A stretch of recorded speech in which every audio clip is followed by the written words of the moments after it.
Hey everyone, it's Chris and welcome back to The Ridge. Today, we're going to do a review of our CDL Nano RO. Now this is a hobby RO that we picked up about 2 years ago, so we've been using it for quite some time. We feel like we finally have used it enough to do an RO review on it. So, sit back, watch, we'll tell you how it works. We'll do a couple real world evaluations on its effectiveness, and we'll let you know at the very end, is it worth the money? Stick around to find out. Join us! Sweet Maple Ridge Farms.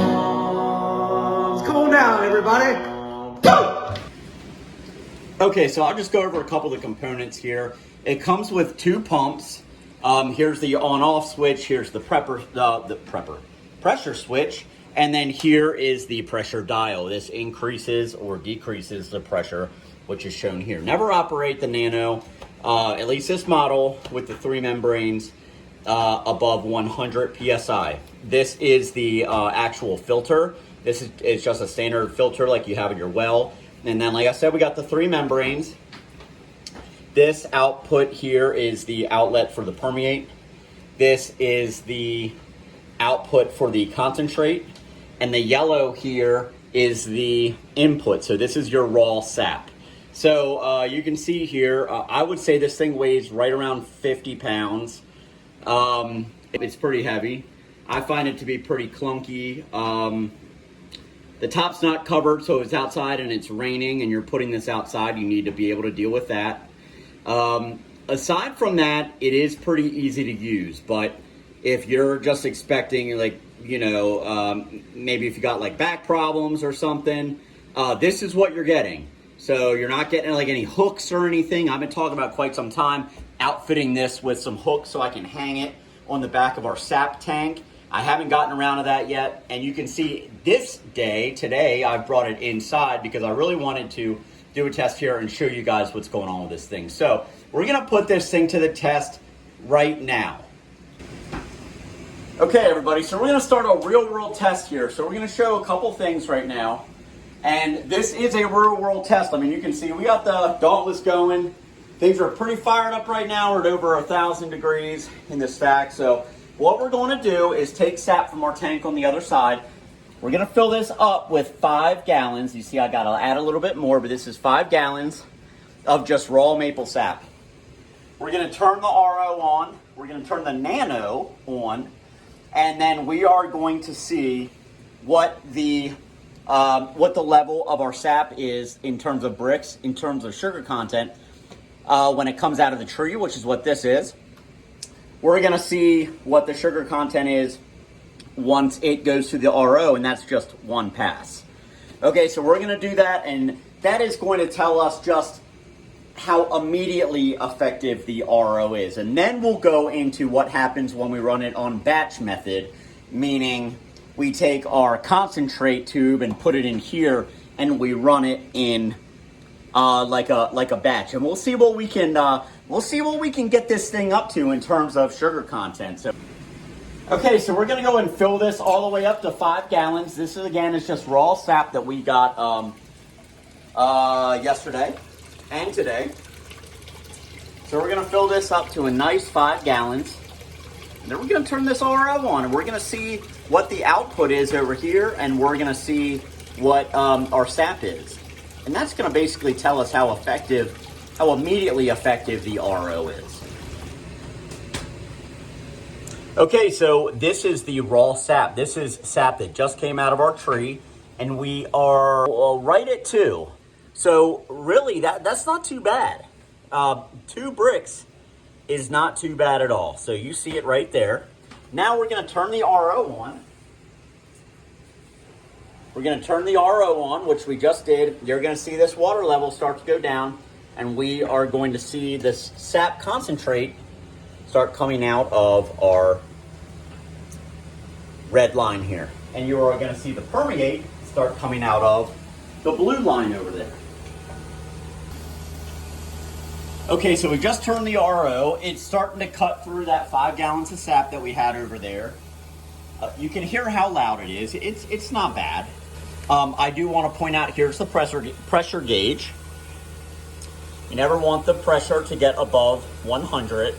I keep it right around 90, 95. If I'm really trying to step on things, we'll put it almost to 100, but I find that between 90 and 95 is like a nice reasonable flow. The higher the pressure, the more concentrated the sugar, the more concentrated the concentrate is going to be.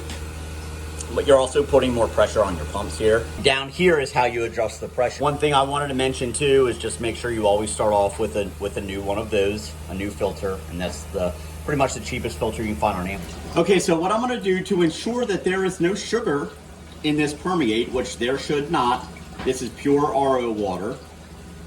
It's gonna take a minute, but then we're gonna put our hydrometer in there, and it should read 0. It better read 0. If it reads anything other than 0, that means sugar is going into our permeate, and that means something's malfunctioning. So we're going to test the effectiveness of this CDL Nano RO in 3, 2, 1. Bam. That's all right, because we're in the sugar shack. All right, so that thing needs to read 0, and it does. So that's perfect. There is no sugar in there, so the RO, the Nano, our Nano, is doing exactly what it's supposed to be doing. And then, let's do the same thing with our permeate in here. Okay, so this is one pass through. That means that it's sucked the raw sap, which was 2% sugar, through the membranes at like 93 psi, and it has pushed out, so it's doubled the concentrate, more than doubled. So we're at right around like 4.2, maybe 4.3 bricks. Okay, so the RO has been running for about 10 minutes, and it's a little hard to see because we're dealing with clear liquid here. But I'd say we've gone through about 4 gallons of sap so far in about 10 minutes, and this stainless steel bucket here is 2 gallons. So we're at maybe 1.5 gallons of concentrated sap now. So I would say that probably to get through 5 gallons, you're looking at maybe 15 minutes. But this is all going to be dependent upon the pressure at which you are running your RO for just how much output you're going to get per hour. Okay, so now what we're going to do is we're going to put this through a second pass. So we're going to take this concentrate that's ran through one time, we're going to pour it into our sap bucket here, and we are going to run it through again. So we're going to take this 4%, put it back in here, suck it through the RO again, and then see what the sugar output is. This back in.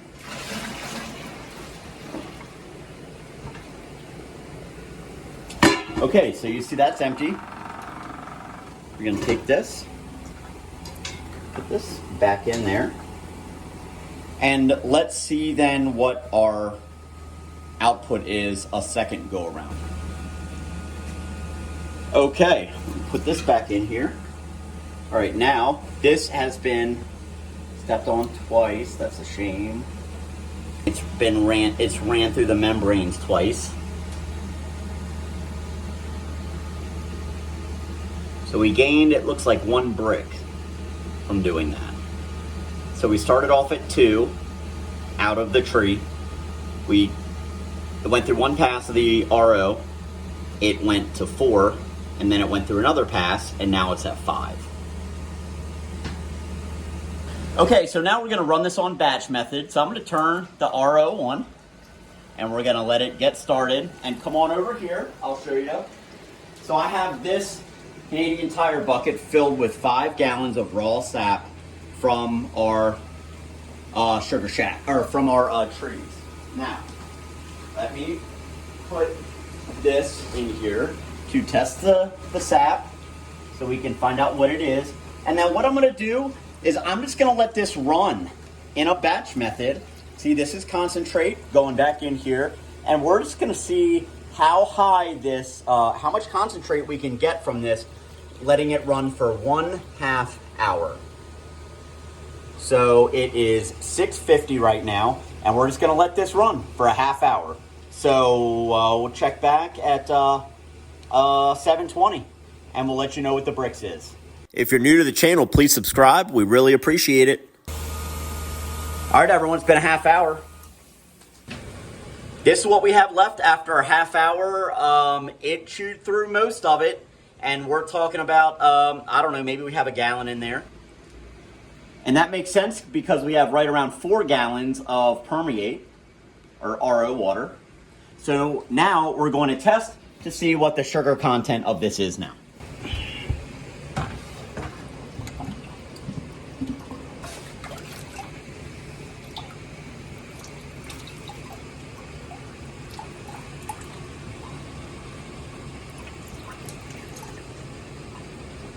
Okay, so for a half hour, we've ran this through in cycle or in a batch mode, and we're right at 6, so we tripled it. Started at 2, and now we're at 6. Okay, and I just got this from our RO water, so you can see that there is 0 sugar in there. Okay, so that is the review, our review of the CDL Nano RO. So you can see that there's 4 gallons of RO water over here that we didn't have to boil. That's firewood saved, that's time in the sugar shack saved, and we can take that 6% sap and dump that right into our Dauntless, and we're going to be able to boil that stuff and turn it into syrup pretty quickly. So anyway, what do you all think? What do you guys use as an RO? Do you guys use the Nano, or do you use the RO bucket, which is another outstanding brand that we've heard? We know a couple other manufacturers make some really good ones. Put down in the comments what you guys do. So, what's our opinion? Should you buy an RO? Yes, you should buy an RO. Unless you have unlimited budget, unlimited time, and unlimited firewood, you should buy an RO because it will dramatically decrease the amount of time that you spend in Sugar Shack boiling. Now, should you buy a CDL Nano RO? Well, I paid $7.49 for this one because it was an open box. They go right now for $8.99 on Roth Sugar Bush. That's a lot of money. You gotta determine if you want to spend that kind of money. But again, you know, the RO bucket makes a really good one, and a couple other brands too. So, should you get an RO bucket, or should you get an RO? Yes, you should. Should you get a CDL Nano? That's going to be up to you. We do like that one, though. It serves our purpose for right now. We have never used another brand, so just keep that in mind. I just want to give a quick shout out to the Neighborly Homestead YouTube channel for the sub and the kind comments, and also B&B Farms Maple for the support and all the insight. We really appreciate just all the collaboration and all that stuff. So anyway, guys, that's it. That's the video. If you want to be an OG Mapler, and you want to continue learning how to rely less and create more from high atop the Allegheny Plateau, please like and subscribe. And we'll see you next time out on the ridge.